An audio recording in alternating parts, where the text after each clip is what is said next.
Andé à quoi c'est deux.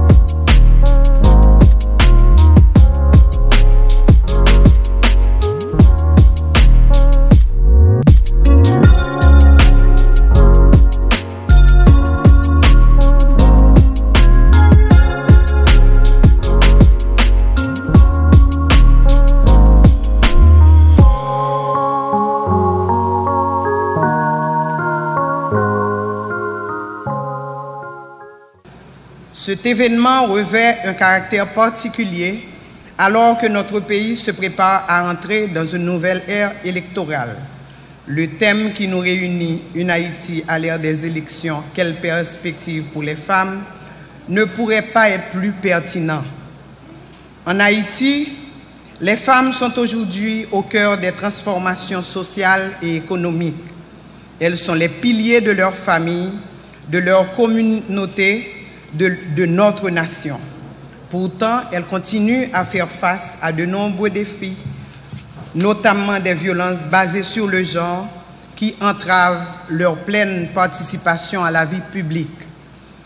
Ce projet aura permis de renforcer les capacités de 200 femmes et jeunes leaders, leur donnant ainsi les outils nécessaires pour s'engager activement dans la construction d'une société plus juste.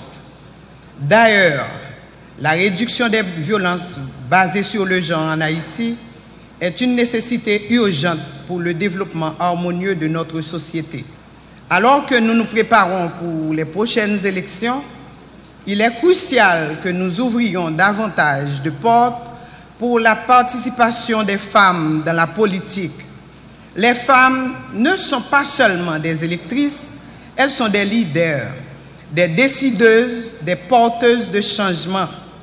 Leur présence dans les instances de décision, la mobilisation des femmes et des jeunes filles à travers leur organisation est un signe rassurant pour y arriver. Car quand les femmes et les jeunes filles s'engagent, elles le font avec amour et passion.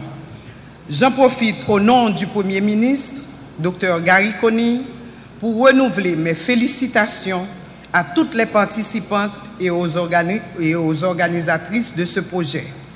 Vous avez montré que le changement est possible, que la voix des femmes et des jeunes doit être entendue. Alors que nous avançons vers les élections, je vous encourage, vous, les femmes et les jeunes, à continuer à porter haut le flambeau du leadership, à inspirer, transformer et à bâtir cette Haïti différente dont nous rêvons tous. Je vous remercie. Un petit mot tout d'abord pour rebondir sur le discours que vient de faire Madame Senatus et dont j'approuve tous les termes. Et elle a insisté sur deux points qui me paraissent très importants. Elle a insisté d'abord sur le caractère systémique de la violence sexuelle, de la violence exercée contre les jeunes filles et les femmes à la défaveur de la crise sécuritaire que connaît le pays depuis plusieurs années. Et c'est vrai que ça a été abondamment relevé dans de très grands nombres de rapports des Nations Unies ou de rapports de défense des droits de l'homme en termes génériques, de l'être humain, de droits humains haïtiens. La violence contre les femmes et les jeunes filles est une composante essentielle de la crise sécuritaire, et c'est même une arme qui est utilisée par les gangsters pour asseoir leur pouvoir sur les quartiers qui sont conquis par les gangs. Et c'est absolument évident que pour lutter contre l'insécurité, il faut lutter également, il faut prévoir une place pour la lutte contre la violence spécifique qui s'exerce contre les femmes et les jeunes filles.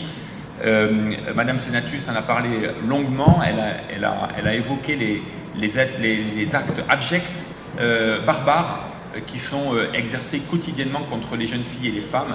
Et je crois qu'il ne faut pas l'oublier, il y a un crime spécifique qui est perpétrée quotidiennement contre les femmes et les jeunes filles haïtiennes aujourd'hui en Haïti. Lutter contre ça, et c'est le deuxième point qu'a soulevé Mme Senatus, et je voudrais y revenir également, ça nécessite évidemment un appareil répressif qui est au-delà de notre propos aujourd'hui, mais ça nécessite également d'adapter les textes normatifs qui sont actuellement en vigueur en Haïti et de les adapter à la situation actuelle. Et Mme Senatus a parlé notamment du nouveau code pénal, et je crois que c'est important de rappeler que ce code pénal doit être modernisé. Il y a un projet qui est en cours et j'espère qu'il sera mis en œuvre très, très rapidement. C'est Vincent Ombril, le conseiller culturel, qui est parmi nous, qui est chargé de la mise en œuvre de ce programme. Et si parmi vous, il y a des représentants d'organisations qui souhaitent nous solliciter, il faut venir le voir pour lui présenter des projets et pour solliciter des financements.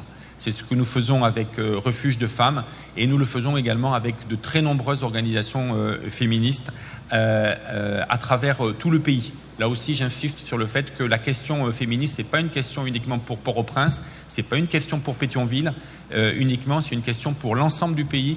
Et plus on s'éloigne et plus on va dans le monde rural, plus c'est difficile.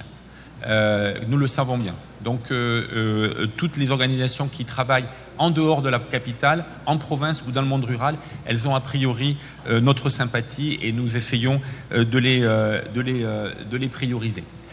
Voilà ce que je voulais vous dire très brièvement. Je suis ravi d'être parmi vous pour clore avec vous cette opération, mais surtout pour marquer à quelques jours de la fin de ma mission en Haïti la priorité qui est celle de l'ambassade de France en faveur des femmes haïtiennes. Merci beaucoup. Et jeudi 20 août 2024, nous avons clôturé un projet que nous avons gagné avec ONU Femmes WPHF qui se renforçons nos femmes leaders pour lutter contre les VBG. Dans ce projet, nous avons formé 200 femmes leaders qui sont de 14 organisations différentes sous prévention VIH et prise en charge, sous violence basée sur le genre, dans 5 départements différents. Et aujourd'hui, nous sommes contents parce que nous gagnons parmi les leaders qui prennent formation en infographie, nous gagnons 10 meilleurs qui peuvent recevoir des cadeaux. Et ça qui peut prince, il y a recevoir des certificats en dur et les gens qui sont en province ont des certificats par email. Le projet ça a duré combien de mois? Et il a duré 15 mois. 15 mois. Oui. Alors, qui ça, ce que vous avez choisi, différentes organisations? Ok. Premièrement, nous avons 14 organisations que nous avons ciblées. C'est des organisations qui travaillent dans la promotion et défense des droits humains. Mais parmi 14, nous avons 10 qui sont dans la promotion et défense des droits femmes. Dans 10 ans, c'est dans la Fédération des organisations de femmes pour l'égalité des droits humains FEDOFED que nous avons choisi. C'est 10 organisations qui sont membres FEDOFED. Nous avons pris des leaders qui peuvent prendre formation pour eux, même si on sent que pour Haïti, renforcer d'autres organisations de femmes à travers le pays pour encourager le travail que nous avons fait pour implication femmes dans la question et bataille contre la violence. Et aussi permettre mesdames autonomes parce que la bataille contre la violence, il y a un volet économique là-dedans. Parce qu'une femme aussi formée que vous capable automatiquement que vous pas gagner leadership économique ou pas gagner capacité économique pour prendre des décisions dans la vie ou même dans la vie de couple ou qu'on pas capable prendre. Nous gagnons des jeunes femmes, mais nous pensons que nous gagnons des femmes jusqu'à de 18 parce que nous sommes obligés de prendre des femmes qui sont majeures. Nous gagnons des femmes de 18 jusqu'à 54 ans. Parce que nous voulons toutes les femmes chanceuses pour impliquer, parce que nous disons tout, il n'est jamais trop tard pour bien faire et pour apprendre. Et maintenant, 4 projets à tout, nous avons gagné un centre d'hébergement refuge qui est disponible, qui recevra plus que 389 femmes. Okay, dans ce centre d'hébergement, nous avons gagné toutes sortes de monde, toutes femmes, et dans les femmes, nous avons gagné des femmes enceintes, parmi lesquelles il y a 29 là qui recevoir des kits prénatales. Après, nous avons fait formation pour eux, pour faire des mères là, nous avons distribué des kits. Nous avons près de 35 femmes dans 4 projets qui recevront des chèques de 25 000 gouttes qui pour permettre de faire des activités génératrices de revenus. Et sans compter plus de 130 autres femmes qui recevront des kits d'accompagnement. Comme si dans le sens que mon a dit, moi-même c'est PPM qu'on vend, nous permettons d'acheter des balles de PPM pour le vendre, pour faire business. Parce que nous ne pas entrer dans la logique et bail tout le monde l'argent cash, mais nous te permettre comme si acheter ça mon a besoin, lui même pour le vendre et puis pour le continuer à faire business parce que nous croyons vraiment dans l'autonomisation femme, nous croyons les femmes dans la capacité pour rentrer propre l'argent, ça permet de lui dignité et lui vivre dans le respect et lui capable au moins défendre tête li contre violence que l'a subi. Nous connaissons les fiches de femmes de sensibilité particulière à côté projet ça qui ça nous en perspective. Bon, normalement, nous avons un nouveau projet qui a commencé lundi parce que nous toujours assurons que nous avons des activités pour mesdames pour toujours être actifs. Nous avons tout et Lakshmi Store qui sont un store qui fait produits de nettoyage, par exemple savon liquide, Clorox, désinfectant, hand sanitizer, que nous invitons la population pour consommer produits pour faire commande, pour acheter, parce que c'est ça qui a aidé mesdames, parce que les produits sont créés par 25 PS, qui sont des professionnels de sexe, c'est des femmes que nous prenons depuis en 2020, les Covid là.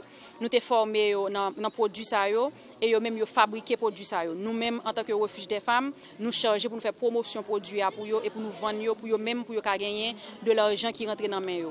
Parce que c'est des femmes qui vraiment pendant la période Covid là, en tant que prostituées, j'en aurais les professionnels de sexe là, qui ne sont pas capables de travailler dans la rue parce que nous connaissons pas de période Covid là, activité ça n'est pas possible. So kounya mesdames ça yo vle quitter la rue. Majorité là-dedans quitter la rue, mais il y a d'autres qui veulent quitter la rue. So nous-mêmes nous encourager à travers activités ça que nous faisons avec eux, toujours assurer que nous avons des activités pour eux toujours occuper et pour des moyens économiques dans mes. Bon, ça nous capable dire c'est que nous inviter l'État pays nous parce que nous-mêmes en tant qu'organisation aussi autant de volonté que nous sommes capables de gagner, nous ne sommes jamais vraiment capables de prendre en charge un maximum de monde. Par exemple, dans le projet, ça, nous touchons directement près de 4 à 500 personnes, mais il faut nous connaître que c'est très peu par rapport à des millions de femmes et de filles, avec toute population qui est découragée, qui est victime, qui est mourir.